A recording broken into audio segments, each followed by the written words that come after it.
À l'affiche de The Mosquito Coast, la nouvelle série d'Apple Télévision Plus disponible depuis le 30 avril 2021, Justin Theroux était l'invité d'Ellen DeGeneres dans son célèbre talk show.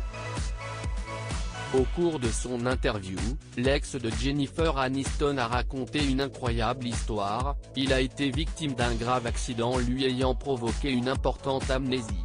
Pire encore, il a été à deux doigts de subir une intervention du cerveau. Le comédien a indiqué qu'il s'est en effet blessé à la tête en faisant du skateboard à New York car un van l'a percuté. Justin Theroux se souvient avoir été inconscient un petit moment et s'être réveillé entouré par plusieurs personnes en attendant les secours. Une femme lui a alors demandé son identité mais l'acteur était incapable de la lui communiquer. « Je ne savais pas qui j'étais. Je savais que j'étais moi mais je ne me souvenais plus de mon nom, ni de mon numéro de téléphone. » Quand les ambulanciers ont fini par débarquer, ceux-ci ont été surpris de le découvrir vivant. Les urgentistes ont même indiqué que s'il avait su, il serait arrivé plus vite et non au bout des 1 achevant.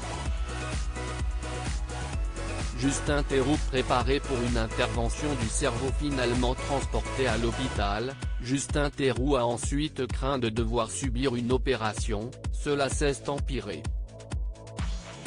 J'avais une commotion cérébrale. Ils m'ont gardé une nuit en observation, j'ai fait des scanners et autres. Un homme m'a réveillé en plein milieu de la nuit et m'a dit on doit faire venir un docteur, on pense avoir trouvé quelque chose sur votre scan. Ils m'ont rasé la tête et m'ont préparé pour une intervention du cerveau. Plus de peur que de mal pour Justin Theroux. Et Bobby, Justin Theroux a donc dû signer tout un tas de papiers sans être en mesure de prévenir personne. Au bout d'une demi-heure, le médecin est finalement arrivé et a annoncé qu'il n'y avait en fait pas de quoi s'inquiéter. La star s'est donc fait un sang d'encre pour rien, j'avais un gros pansement sur la tête. Quelques points de suture et on m'a laissé sortir dans la matinée. Plus de peur que de mal, donc, mais une jolie frayeur teintée d'incompréhension quand même.